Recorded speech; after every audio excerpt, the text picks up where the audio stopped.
क्या आपने कभी किसी को यह कहते सुना है कि यह सब कर्मों का फल है? अक्सर लोग ऐसा तब कहते हैं जब किसी के साथ कुछ बुरा होता है। लेकिन क्या कर्म वास्तव में सिर्फ सजा है? क्या हिंदू धर्म हमें यह सिखाता है कि हमारे साथ होने वाली हर बुरी घटना हमारे पिछले कर्मों का परिणाम है? सच्चाई इससे कहीं अधिक गहरी और रोचक है। आज हम हिंदू दर्शन के अनुसार कर्म के वास्तविक अर्थ को समझेंगे। सरल शब्दों में कर्म का मतलब है कार्य या क्रिया। यह ना तो सजा है, न भाग्य और ना ही किस्मत। हमारा हर विचार, हर शब्द और हर कार्य एक कर्म है।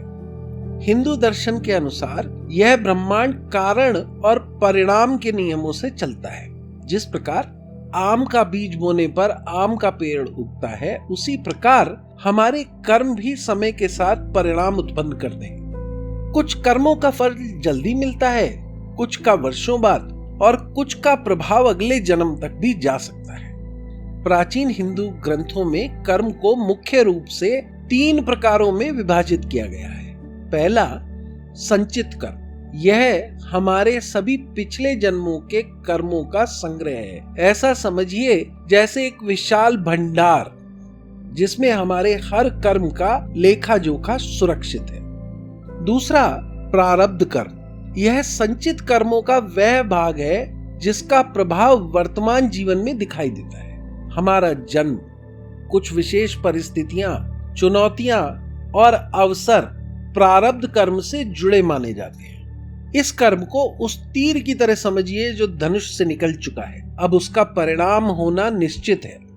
तीसरा कर्म, आगामी कर्म। यह वह कर्म है जिन्हें हम इस समय कर रहे हैं। आज लिए गए हर निर्णय हमारे भविष्य का निर्माण करते हैं। यही कारण है कि भविष्य पूरी तरह से निश्चित नहीं होता। हमारे पास हमेशा नए कर्म करने और अपना भविष्य बदलने की शक्ति होती है।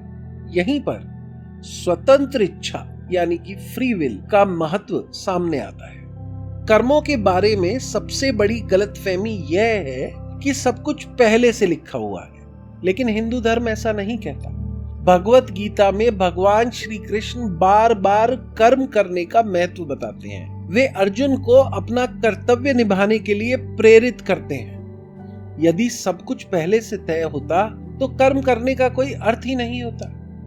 कर्म का सिद्धांत हमें जिम्मेदारी सिखाता है। हमारा अतीत हमें प्रभावित करता है, लेकिन हमारा वर्तमान हमारे भविष्य को आकार देता है। तो अगली बार जब कोई कहे कि यह सब कर्मों का फल है, तो याद रखिए कि कर्म केवल सजा और पुरस्कार का सिद्धांत नहीं, यह कार्य और परिणाम का नियम है। यह हमें जिम्मेदारी लेना सिखाता है, सचेत और जागरूक जीवन जीने की प्रेरणा देता है। और सबसे महत्वपूर्ण बात, यह हमें याद दिलाता है कि हमारा हर विचार, हर शब्द और हर कार्य महत्वपूर्ण है, क्योंकि भविष्य कोई ऐसी चीज नहीं जो बस हमारे साथ घटित हो जाती है। भविष्य वह है जिसे हम अपने कर्मों द्वारा हर दिन निर्मित करते हैं।